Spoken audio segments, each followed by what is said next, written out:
निराकरोद निराकरणमस्त्वनिराकरणं मे अस्तु तदात्मने निरते य उपनिषत्सु धर्म ते मयि सन्तु ॐ शान्ति शान्ति शान्ति। हम लोग सामवेदीय छांदोग्य उपनिषद के 8वें अध्याय के तीसरे खंड के तीसरा खंड तो हम लोगों ने विचार किया। जो चतुर्थ खंड है, चौथा खंड, उसको लेकर विचार करेंगे।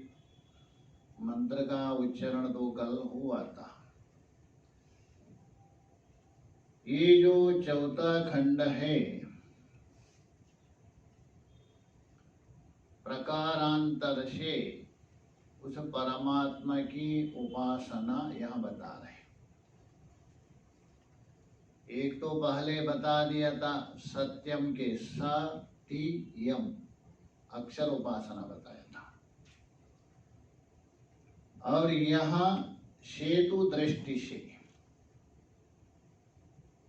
उपासना का मतलब क्या है? दृष्टि करना, जो दृष्टि करके चिंतन करना, अलग अलग अलग। जैसे शालिग्राम में हम विष्णु दृष्टि करते हैं, वैसे यहाँ सेतु रूप से आत्मा का चिंतन करना। तो इसलिए यहाँ सेतु रूप से आत्मा का जो चिंतन करने से, उपासना करने से उसका फल क्या है? कल ही मैंने बताया था। यद्यपि ये सारी उपासना है, जितने भी उपासना है, ये सब भ्रामक है। क्यों? भ्रम किसको कहते हैं? जो है नहीं उसमें जो बुद्धि करना, इसका मतलब क्या है? भ्रम ही है। जो है नहीं उसमें दूसरे बुद्धि कर रहे, ये भ्रम नहीं है क्या? किंतु शास्त्र और महापुरुषों ने जो बता दिया,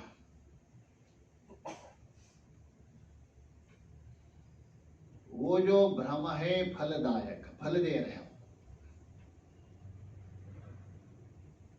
भले ही वो भ्रम है किंतु आपको अवश्य फल मिलेगा।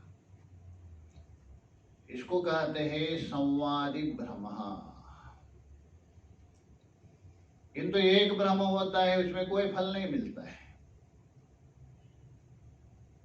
तो इसीलिए यहाँ दृष्टि करना, बस उपासना का मतलब आपका दृष्टि को बदलना।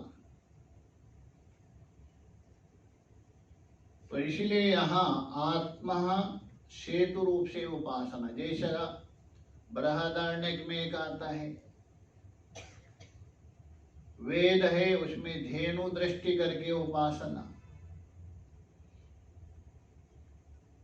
जैसा गाय की दृष्टि करके उपासना, किसमें? वेद में। तो इसलिए यहाँ विचार कर रहे हम लोग। तो इसलिए बता रहे मंत्र में देखे, अतः यह आत्मा, यह जो अत शब्द है प्रकारांतर से, प्रकारांतर बोल दो भिन्न प्रकार, अलग प्रकार उपासना बताने के लिए। एक उपासना पहले बता दिया था, दूसरी उपासना बता रहे। यह आत्मा, यह मतलब जो आत्मा, जिसको पीछे संप्रसाद शब्द से बता दिया था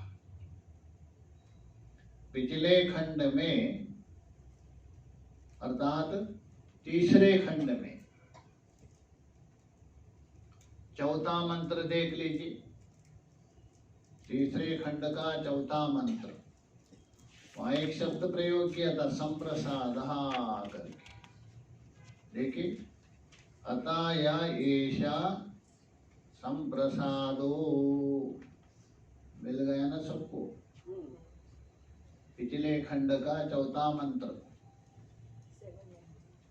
तो वहां है नहीं, अतः एषा संप्रसाद। वहां जो संप्रसाद बता दिया था उसी को यहाँ आत्मा लेना, वही आत्मा। उसको संप्रसाद क्यों कहा दिया? संप्रसाद का मतलब जहां जाके अत्यधिक आपको प्रसन्नता हो जाती है, ये संप्रसाद है। तो इसलिए पीछे जो संप्रसाद बता दिया था, ऐसा जो आत्मा, ये हो गया अयम या आत्मा, ये जो आत्मा है। ठीक है, वो जो आत्मा है आपने पीछे बता दिया, दोबारा क्या बताना चाह रहे आप यहाँ? तो बता रहे नहीं नहीं, ये बता रहा हूं, ससेतु विद्रथे, यह आत्मा स, जो संप्रसाद शब्द से जिस आत्मा को बता दिया था पिछले खंड में, स, वो क्या है? सेतु है। सेतु का मतलब बांध, सेतु के समान सेतु, सेतु नहीं है, सेतु रेवा सेतु। यह सेतु शब्द से केवल यही बता, ये बात नहीं है, कठोपनिषद में भी बता दिया है। कठोपनिषद में तो प्रथमाध्याय के तीसरे वल्ली में वहां बता दिया, यह सेतु ईजानानाम, अर्थात ईजानानाम बोल दो, यज्ञ करने वाले यजमान है उनको ये सेतु के समान सेतु है, कठोपनिषद में बता दिया है। और कठोपनिषद में भी नहीं, बृहदारण्यक में भी बता दिया है। श्रुति को अच्छा लग रहा होगा शायद सेतु शब्द, कठोपनिषद में भी बता दिया है, बृहदारण्यक में भी बता रहे हैं, और छांदोग्य में भी बता रहे हैं। जैसे वेदांत में होते हैं ना, घटपट घटपट, रज्जु सर्प, रज्जु सर्प दृष्टांत तो रज्जु सर्प। तो ये पेटेंट दृष्टांत हो गया। समझाने के लिए ऐसा कोई नहीं, कोई भी ले सकते आप। तो इसलिए बृहदारण्यक में भी वहां कहा दिया, एष सर्वेश्वरः एषः भूतादिपालः एषा भूतपाला एषा सेतुर विधारणस्याः, वहां भी आए हैं, सबको धारण करने वाला। बृहदारण्यक उपनिषद है, चतुर्थ अध्याय के चौथे ब्राह्मण में आया। कठोपनिषद में भी आया है, बृहदारण्यक में भी। इसलिए यहां भी बता रहे, लेकिन यहाँ सेतु का मतलब सेतु नहीं लेना, धारण करना, ये अर्थ में। तो जोड़ना होता है। सेतु भी धारण करता है जल को। अच्छा, जैसा जल जो बहा रहे, हाँ, दो काम करता है सेतु का। एक तो जल को धारण करता है, जल जो बहा रहे उसको रोकने का, उसको बांध दिया, मतलब जल को धारण किया। दूसरा है एक किनारे से दूसरे किनारे जाने का भी काम कर। वैसे ही परमात्मा है, सारा संसार को धारण किया है। धारण का मतलब वो अधिष्ठान है, सारा जगत उसमें स्थित है, इसमें परमात्मा में। इसलिए यहाँ सेतु के समान सेतु बता रहा, वास्तव में सेतु नहीं, सी बंधन है, धातु से बंधन है। तो इसलिए हम बता रहे स सेतु, सा शब्द से पहले यह शब्द लिया था, वही आत्मा लेना। जो संप्रसाद शब्द से जिस आत्मा को बता दिया था, वो जो आत्मा है, यहाँ आत्मा शब्द से गौणात्मा मिथ्यात्मा वो नहीं लेना, ये यद्यपि आत्मा एक होता है प्रत्येक आत्मा, किंतु लोक में शास्त्र में 3 आत्मा का उल्लेख किया है। गौणात्मा, मिथ्यात्मा, मुख्यात्मा। यहाँ भेद स्पष्ट है, आपको पता है भेद। वहां भी आत्मा शब्द यदि प्रयोग करते हो वो गौणात्मा माना जाता है। जैसा पुत्र और पिता अलग है, सबको पता है। स्वामी और सेवक अलग है, तो भी पिता कहते हैं पुत्र मेरा आत्मा है, स्वामी कहते हैं सेवक मेरा आत्मा है। ये है गौणात्मा। जहां भेद है किंतु प्रतीति नहीं हो रहे, भान नहीं हो रहे। भेद तो है किंतु भान नहीं हो रहे, वहां मिथ्यात्मा माना। जैसे शरीर दृश्य है आपका, शरीर के अंदर जो आप है वो क्या है? दृश्य नहीं, दृष्टा। देखने वाले है ना आप, वो दृष्टा है, अर्थात क्षेत्रज्ञ। शरीर हो गया क्षेत्र, 13वें अध्याय में बता दिया। 2 है क्षेत्र और क्षेत्रज्ञ, किंतु दोनों ऐसा मिल गए और शरीर को ही क्या है? आत्मा मान लिया। भेद है किंतु भेद प्रतीति नहीं हो रहे आपको, और उसी को ही क्या? आत्मा मान लिया। ये मिथ्यात्मा। दृष्टांत मैंने पहले बहुत बार दिया था। लोहा और अग्नि 2 है, स्पष्ट है, वहां दोनों अलग है, किंतु बोलते हैं लोहे से जल गया। अभी लोहे को ही अब क्या मान रहे? अग्नि मान रहे। कहना चाहता लोहे में जो अग्नि की गर्मी है उससे जल गया होना चाहिए। सीधा बोलते लोहे से जल गया, तेल से जल गया। अब यहाँ लोहे को जो अग्नि मान रहे वो मिथ्या है। 2 पदार्थ होने पर भी एक मान रहे, ये मिथ्या आत्मा है। तीसरा एक है, ये गौणात्मा और मिथ्या आत्मा को प्रकाशित करने वाला, गौणात्मा और मिथ्या आत्मा को सत्ता देने वाला, वो जो आत्मा है मुख्य आत्मा है। वो आपका अस्तित्व है, आपका स्वरूप है। इसलिए उसका जो व्याख्या किया आत्मा की, यच्चाप्नोति यदा दत्ते, वहां लिंग पुराण में किया है। यच्चा अपनोति यदा दत्ते यच्च अत्ति विषयानि यच्चास्यः संततो भावा तस्मात् आत्मेति कीर्त्यते। आत्मा का लक्षण किया है, अलग अलग अर्थ किया है। सबसे पहले अर्थ यच्चाप्नोति, आप्रली धातु से, आप्रली व्याप्तो, सर्वत्र जो व्याप्त है वो कैसे व्याप्त है? उपनिषद में कहा दिया तिलेषु तैला युवा, तिल में तेल के, और पयसी घृतमेवा, दूध में घी के समान, और काष्ठ में अग्नि के समान। तो लकड़ी में अग्नि है क्या? नहीं। लकड़ी में अग्नि है क्या? नहीं। तो कुर्सी जलानी चाहिए। लकड़ी का कुर्सी से बना है,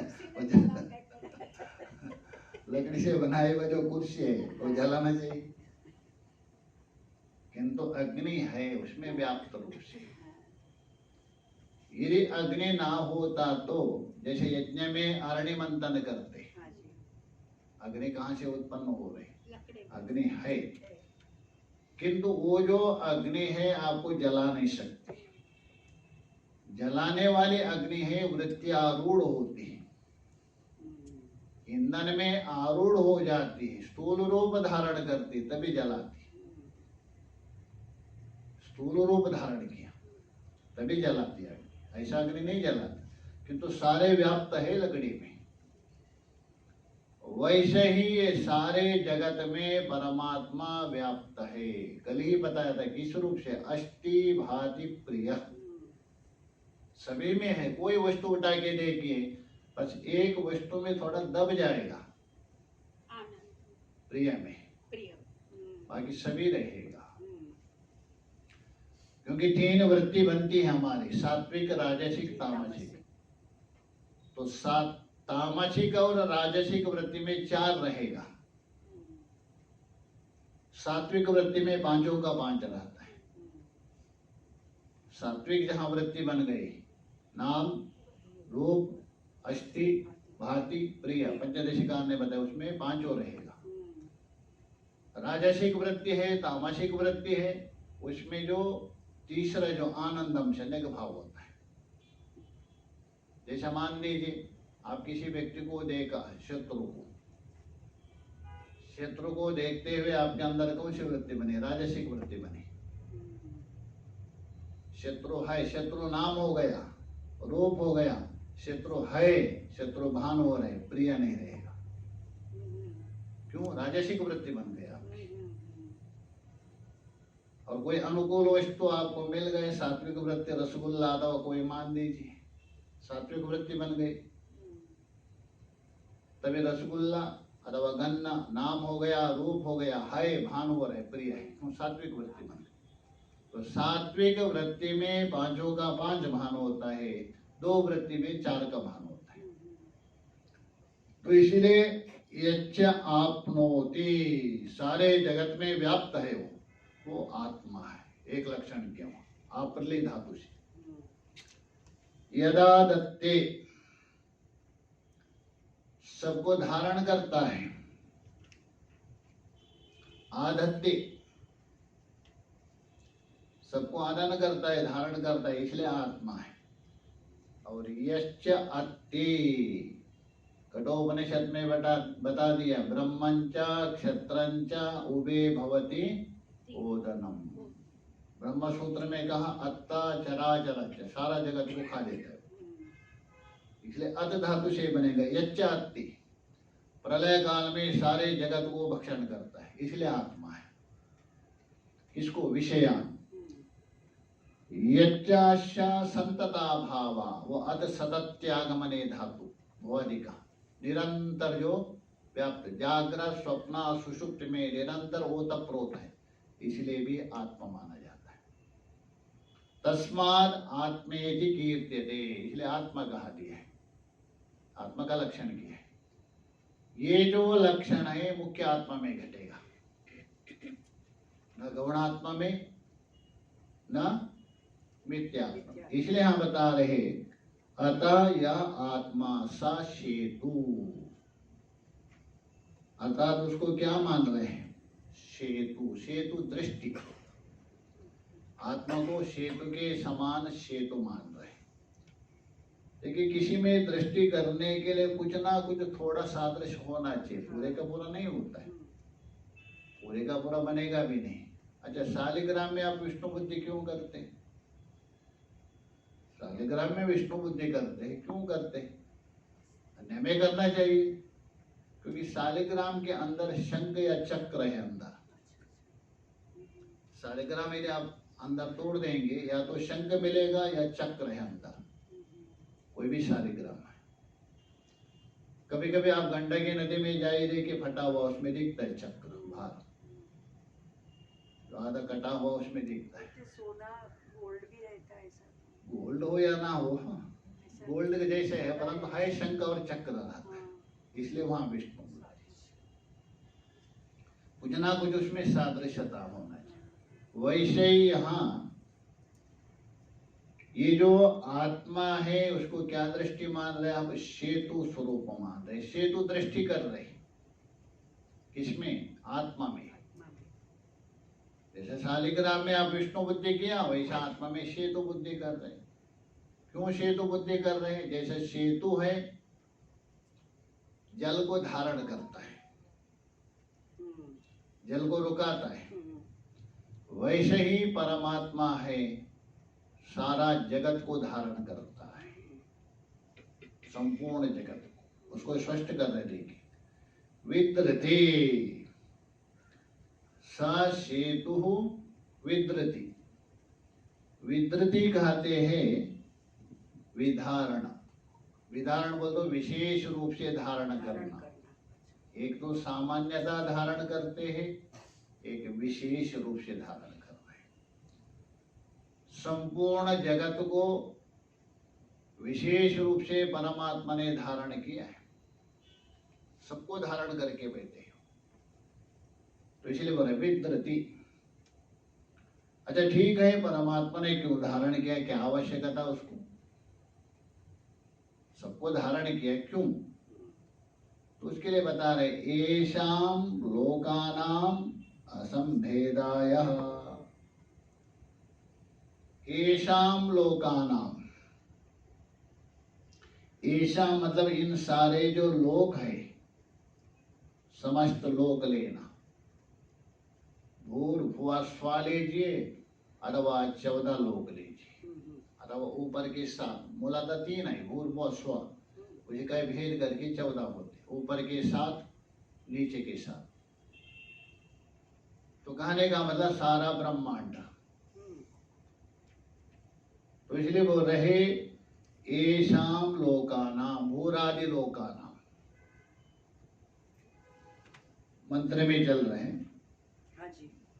अर्थात ये भूरादि जो लोक है, इन लोकों का असंभेदाय। पहले संभेद किसको कहते हैं, तभी आप असंभेद समझ सकते। संभेद का मतलब है मेलन, मिल जाना, अथवा संयोग, एक दूसरे के साथ तादात्म्य होना, इसी का नाम है संभेद। मिलजुल जाना, एक दूसरे के अंतर्भूत होना। जैसे दूध में आपने जल डाल लिया तो जल में दूध डाल दिया, दोनों क्या हुआ, मिल गए, इसी का नाम है संभेद। न संभेदा इति असंभेदाय, अर्थात ये सारा जगत है एक दूसरे में ना मिले। सूर्य जाके चंद्रमा में, चंद्रमा जाके नक्षत्र में, नक्षत्र जाके पृथ्वी में, इस प्रकार ना मिले, एक दूसरे में ना मिले। तो सारे के आकाश में है, क्या पता एक दूसरे में टक्कर मार के उसमें घुस जाएंगे, ऐसा नहीं। इसलिए बोले असंभेदाया। असंभेद का मतलब है मिश्रित होकर एक दूसरे में मिलकर नाश ना हो जावे, अलग अलग रहे, इसलिए वो धारण कर रहे हैं। आकाश में सूर्य भी है, आकाश में चंद्र भी है, आकाश में नक्षत्र भी है, सब कुछ है, किंतु एक दूसरे में मिलते नहीं है, अलग ही रहेगा। क्यों, उस परमात्मा ने ऐसा शासन किया है, ऐसा धारण किया है, एक दूसरे में मिलेंगे। तो यही है असंभेद। असंभेद का मतलब एक दूसरे में मिल करके नाश ना हो, इसलिए उसने क्या किया, धारण किया है। न है, बाद में ये तम है, वृद्धि हो गए, नहीं तम हो गया, ना को आ गया न है। एतम सेतुम, इस सेतु को, एतम बोलते इस आत्मा, और आत्मा में भी कौन सी दृष्टि की, सेतु दृष्टि की। आत्मा को सेतु मान लिया ना, जैसे शालिग्राम में विष्णु दृष्टि की, वैसे ही आत्मा में सेतु। इसलिए एतम बोल तो आत्मानम, कैसा आत्मा है, सेतु। तो एतम सेतुम मतलब सेतु संज्ञक, अथवा जिसमें सेतु दृष्टि की, ऐसा आत्मा, यह अर्थ हो गया एतम सेतु। अहोरात्रे न तरतो, कोई कह सकते अच्छा आत्मा में आपने सेतु दृष्टि की, आत्मा में क्या है, सेतु दृष्टि की, तो सेतु दृष्टि करने से आत्मा भी परिचिन्न हो जाएगा। सेतु तो परिचिन्न है ना, व्याप्त तो थोड़ा है, सेतु तो परिचिन्न है, किसी एक नदी के बीच में रहेगा। वैसे ही आत्मा में आपने कौन सी दृष्टि किया, सेतु दृष्टि। तो आत्मा भी आपका परिचिन्न हो जाएगा। आत्मा यदि परिचिन्न हो गया तो दिन और रात्रि से युक्त हो जाएगा। दिन और रात्रि क्या हो गया? उसे युक्त हो गया। उसे उत्तर दे रहे नहीं नहीं, एतम शेतुम अहोरात्रे न तरतो। तरतो का मतलब है परिच्छिन्न नहीं कर सकते। तरतो का मतलब तर्जनार्थ नहीं लेना।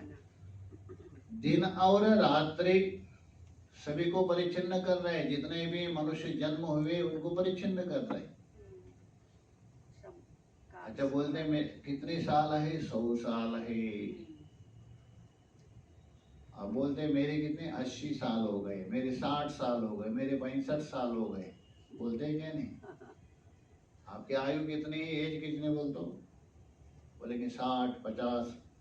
अरे कैसे गिन लिया आपने? अब बोलते ना 50 साल हो गया, 60 साल हो गया, कैसे गिना? माप क्या है उसका? ये सूर्य को लेके मापा जाता है। सूर्य और चंद्रमा को लेके मापा जाता है आपको आयु। आयु मतलब काल। काल है अपरिच्छिन्न है, अपेक्षाकृत है। उसको आप परिच्छिन्न बना रहे किसके द्वारा? सूर्य और चंद्रमा के द्वारा। ये बड़ा है, ये छोटा है, ये बोलते बड़ा और छोटा। एक तगड़ा मोटा है तो छोटा, और पतला है उसको बोलते नहीं नहीं स्वामी जी बस ये बड़ा है ये छोटा है। देखने के लिए ये बड़ा लग रहा है ये छोटा लग रहा है,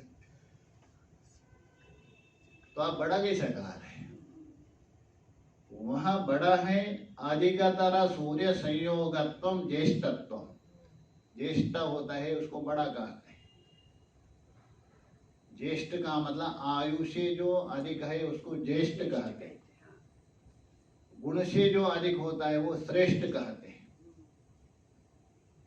तो आयु से अधिक का मतलब अधिकतर रवि किरण संयोग। सबसे पहले अधिक सूर्य का किरण संबंध हो गया, उसको ज्येष्ठ माना जाता है।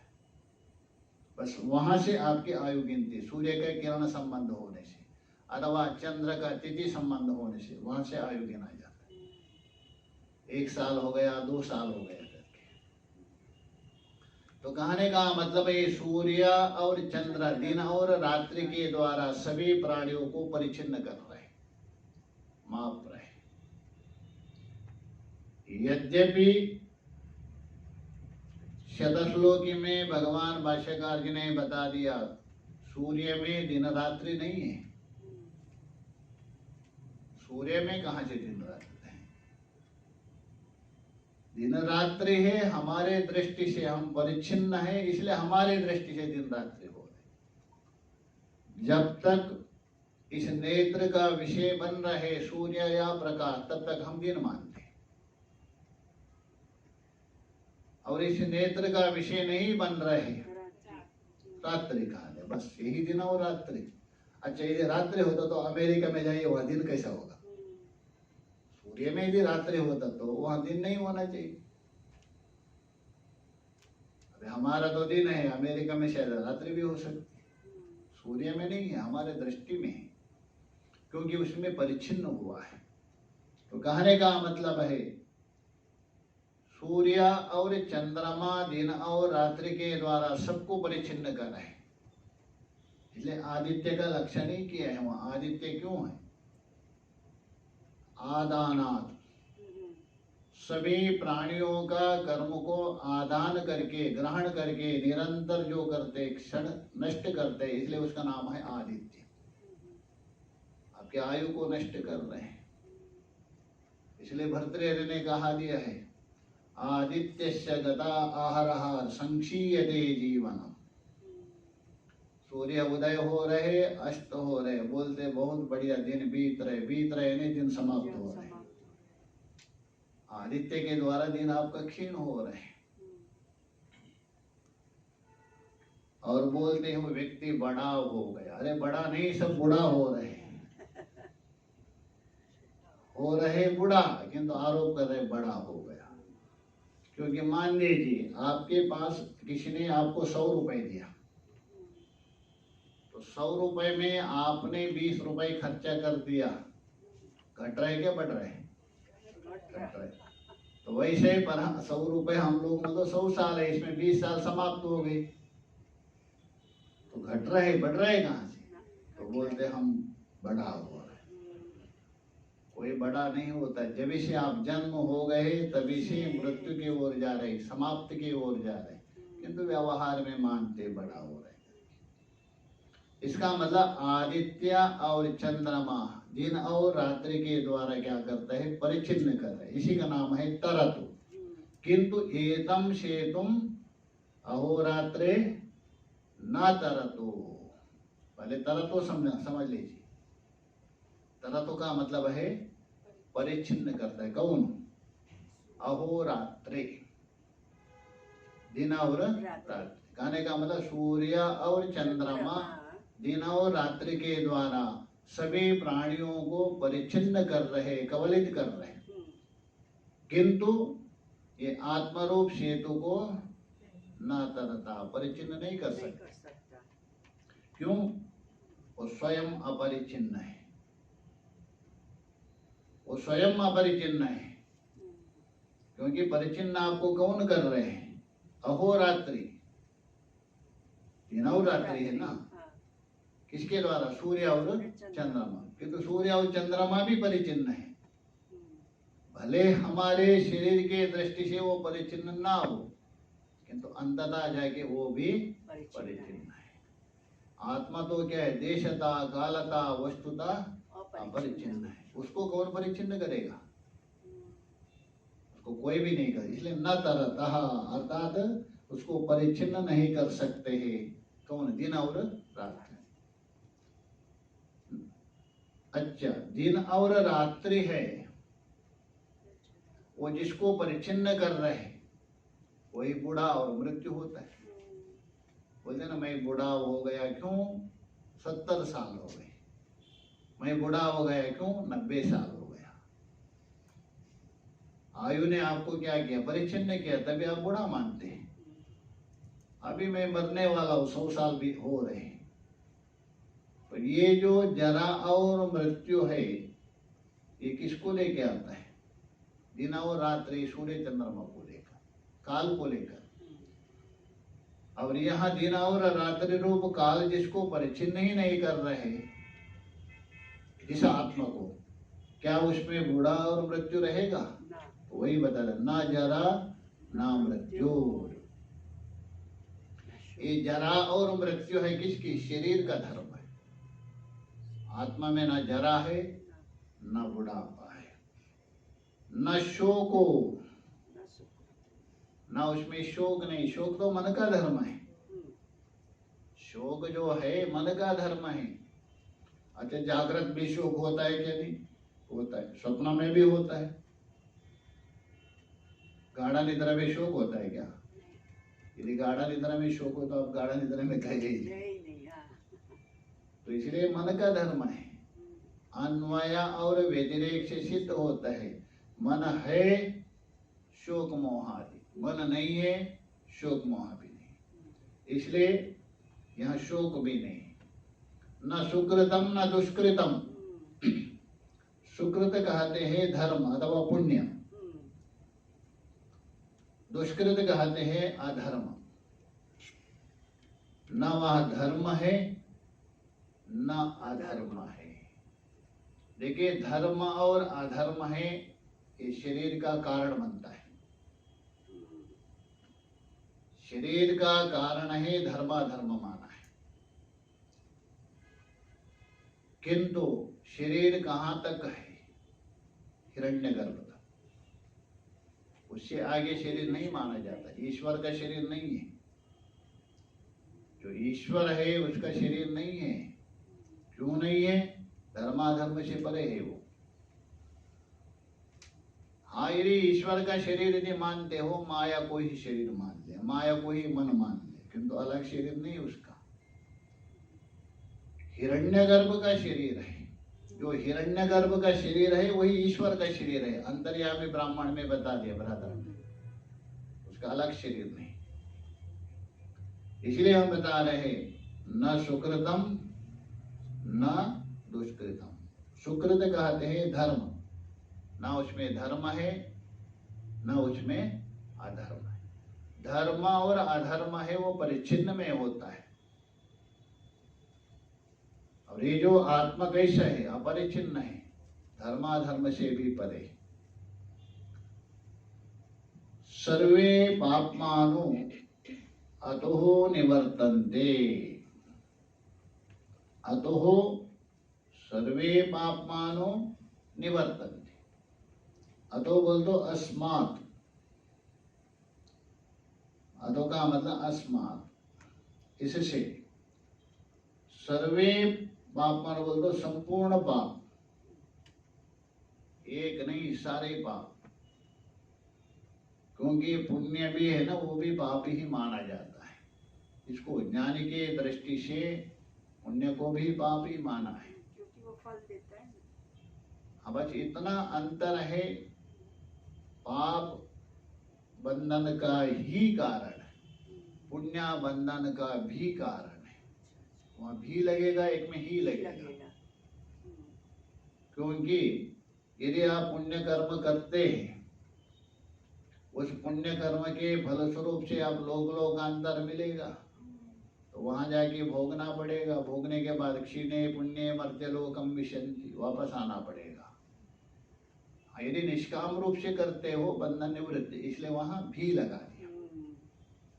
दोनों मानते हैं। हाँ, पाप बंधन का ही कारण होता है वहां। तो इसलिए हम बता रहे सर्वे, एक नहीं समस्त पाप, पाप मानो निवर्तन्ते, निवृत्त हो जाते। सारे पाप निवृत्त हो जाते, उसके पास पाप नहीं रहते। भले ही वो पाप को सत्ता दे रहे, प्रकाशित कर रहे, किंतु पाप से निवृत्त है। जैसा कमल के पत्ते के ऊपर जो जल है, जल को आश्रय तो दे रहे कमल का पत्ता, किंतु उससे लिप्त नहीं है। वो जल इधर उधर लुढ़क रहे उसके ऊपर। तो वैसे ही पुण्य पाप है, उसको सत्ता तो दे रहे, प्रकाशित कर रहे, किंतु उससे निवृत्त है। तो इसलिए बोल रहे निवर्तन्ते। और अपहत पापमा, साथ साथ में इस प्रकार जो उपासना करता है उसके लिए फल भी बता रहे। अपहत पाप महा, अपहता मतलब है जो सारे निवृत्त हो गए। अपहता बोलते निर्गता, पाप से शून्य हो जाता है। ही एषः ब्रह्मलोकः, क्योंकि यह जो ब्रह्मलोक है, अभी देखिए, हाँ, ब्रह्मलोक का मतलब है षष्ठी समास नहीं करना। षष्ठी यदि करेंगे तो ब्रह्मणा लोक, ब्रह्म का लोक संबंध आ जाएगा। यहाँ तो ब्रह्म एव लोक, ब्रह्म ही लोक है। दोनों में अंतर है, ब्रह्मा का लोक और ब्रह्मा ही लोक। यहाँ लोक का मतलब है प्रकाश लेना, लोक का मतलब है प्रकाश। ये जैसा भूलोक है, स्वर्गलोक है और नक्षत्र लोक है, सत्यलोक है, ऐसा लोक नहीं लेना। यहाँ लोक का अर्थ है प्रकाश। तो इसलिए ब्रह्मलोक का अर्थ हो गया ब्रह्मा ही, अर्थात प्रकाश स्वरूप ब्रह्मा ही लोक है। उसके लिए वही लोक माना जाता। अभी देखिए, ब्रह्मलोक है 3 जगह में। उपासक वो भी ब्रह्मलोक को प्राप्त करता है। संपूर्ण प्राणी सुषुप्ति अवस्था में भी ब्रह्मलोक को प्राप्त करते हैं, और तत्वविद भी ब्रह्मलोक को प्राप्त करता है। तीनों ब्रह्मलोक को प्राप्त कर रहे हैं। किंतु वहां अर्थ आपको अलग अलग करना पड़ेगा। जो उपासक ब्रह्मलोक को प्राप्त करते हैं वहां ब्रह्मणा लोका शिष्ट समास करना पड़ेगा। उपासक वो ब्रह्मलोक मतलब हिरण्यगर्भ लोक उसको प्राप्त करता है। और सारे जीव सुषुप्ति में कहाँ गए थे हम लोग? ब्रह्मलोक में गए थे। गाढ़ा निद्रा में जाते हैं ना, कहाँ? ब्रह्मलोक में जा रहे हैं। और वहां जो ब्रह्मलोक है ब्रह्म एव लोक, किंतु अज्ञात ब्रह्म है। बस इतना अंतर है। उपासक प्राप्त कर रहे कार्य ब्रह्म को, और सारे प्राणी जो सुषुप्ति में जा रहे हो कारण ब्रह्म को, उसको बोलते हैं कारण ब्रह्म। ईश्वर का नाम है कारण ब्रह्म। ये कारण ब्रह्म क्या चीज होता है? ब्रह्म तो एक ही है। जगत का कारण कौन है? माया। जगत का कारण हुआ माया, और माया के साथ संबंध होने से ब्रह्म का नाम क्या पड़ेगा? कारण ब्रह्म। माया के साथ संबंध हो गया इसलिए कारण ब्रह्म हो गया। उसको ईश्वर कहिए, कारण ब्रह्म कहिए, माया विशिष्ट चैतन्य कहिए कि अंतर्यामी कहिए, वो कारण ब्रह्म हो गया। अच्छा, उसके बाद जगत की सृष्टि हो गई अपंचीकृत, ये क्या है? कार्य है ना?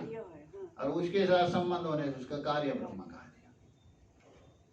कार्य के साथ संबंध होने से कार्य ब्रह्म तो एक ही है, वो कार्य ब्रह्म। और कार्य भी एक स्थूल कार्य है।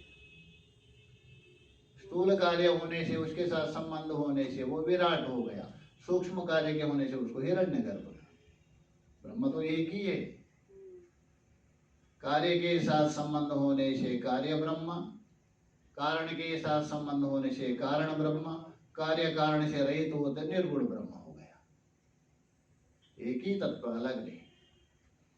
इसलिए यहाँ सुषुप्ति में जा रहे हर एक व्यक्ति वो है कारण ब्रह्म अथवा अज्ञात ब्रह्म कही जा रहे, किंतु ज्ञात नहीं है। छांदोग्य में पीछे सुना होगा, सिंगो वा मशको वा कीटो वा, चाहे तो सिंह हो, भेड़ हो, बकरी हो, सभी जाके उसमें एक हो रहे। जैसे गए थे वैसे वापस आते। पता नहीं होता मैं कहाँ गया था करके, क्योंकि अज्ञान पड़ा है ना। बस अज्ञान की पोटली लेके गए, वैसे वापस लेके आ गए। ये कारण। ज्ञानी क्या करता है? उस अज्ञानी के पोटली को फोड़ देता है, नष्ट करता है। किससे? ज्ञान से। उसे नष्ट करता है। वो जो प्राप्त होता है ब्रह्म को, वो है ज्ञात ब्रह्म हो गया। अर्थात वो कार्य कारण से परे हो गया। बस ये अंतर है।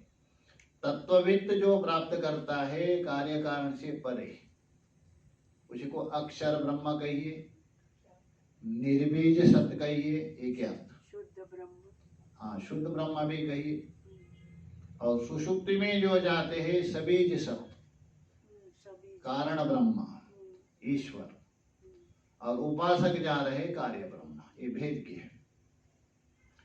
इसलिए यहाँ ब्रह्मलोक बोल तो ब्रह्म एव लोका, ब्रह्मलोका। ब्रह्म का लोक नहीं लेना, ब्रह्म ही लोक है।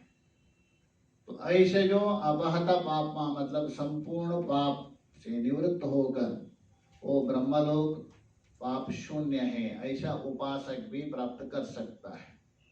उसका फल बता दिए। यदि सेतु रूप से यदि चिंतन करे उसको भी प्राप्त होगा। तो भाष्य को लेके हम कल विचार करेंगे। ओम पूर्णमदः पूर्णमिदं पूर्णात् पूर्णमुदच्यते पूर्णस्य पूर्णमादाय पूर्णमेवावशिष्यते। ओम शांति शांति शांति। शंकरं शंकराचार्यं केशवं बादरायणं सूत्रभाष्यकृतो वन्दे भगवन्तौ पुनः पुनः। ईश्वरो गुरुरात्मेति वाहिने व्योमवद्व्याप्तदेहाय दक्षिणामूर्तये नमः। ॐ शान्ति शान्ति शान्तिः। नमः पार्वती पतये हर हर महादेव।